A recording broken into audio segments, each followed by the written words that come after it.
Journée des sciences et de l'innovation lancée ce mardi 22 octobre 2024 à l'université d'Abomey-Calavi dans l'amphithéâtre Idriss Déby Itno.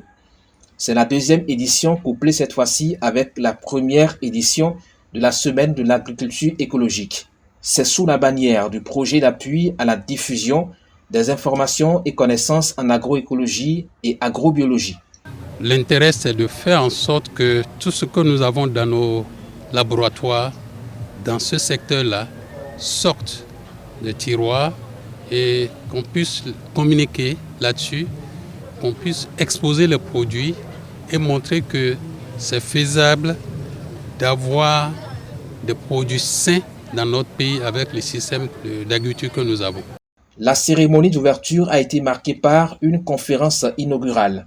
Le professeur Roch Mongbo a entretenu les participants sur le thème « L'agroécologie au service de la nutrition infantile au Bénin ». Dans l'auditoire des sachants, le ministre de l'Agriculture, de l'Élevage et de la Pêche, Gaston Dossoui, était présent. Selon son propos au thème de la conférence, il n'est pas partisan de l'agriculture sur brûlis, encore moins partisan de l'utilisation d'intrants de toutes sortes pour tuer nos sols. Et même sous la culture cotonnière, dévastatrice de l'environnement selon certaines récriminations, il y a des bonnes pratiques, a-t-il nuancé.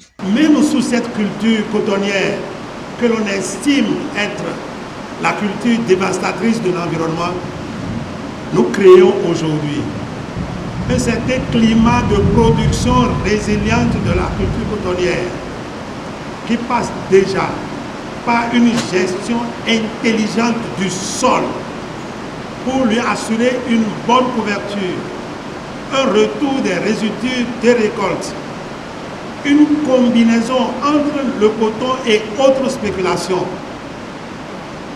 Nous travaillons aujourd'hui pour retourner le moins possible le sol avec des équipements, des coudriers pour tracer la ligne de plantation et ne semer que de cette ligne-là.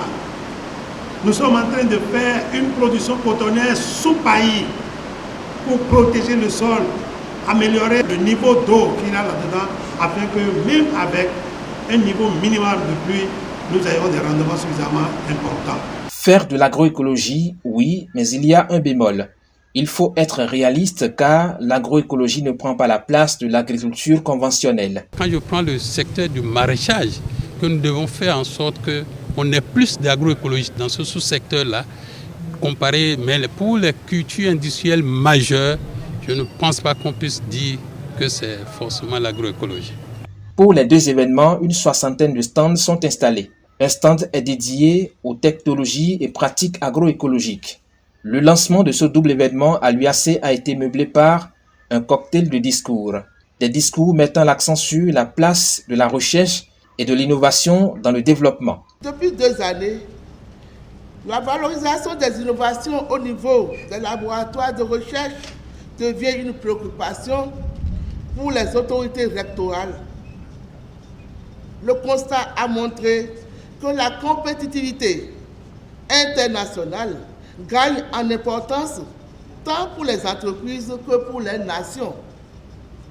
L'impératif d'innover pour créer la richesse et améliorer le bien-être devient donc une question stratégique essentielle pour les entreprises et pour les politiques publiques.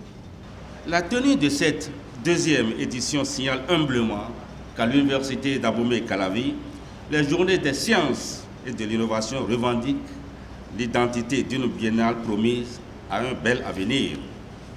L'assurance de la pérennité des journées des sciences et de l'innovation procède surtout de l'interaction qu'elles s'instaurent entre les catégories d'acteurs réunis, à savoir les chercheurs, les acteurs du secteur économique et les partenaires nationaux et internationaux. En effet, cet événement, désormais bien ancré dans le paysage académique et scientifique de notre pays, illustre parfaitement la volonté du gouvernement de son Excellence le Président Patrice Talon et de toutes nos institutions de placer la recherche et l'innovation au cœur du développement national. Un panel sur la situation diagnostique de l'agroécologie a également retenu les attentions au cours de la première journée.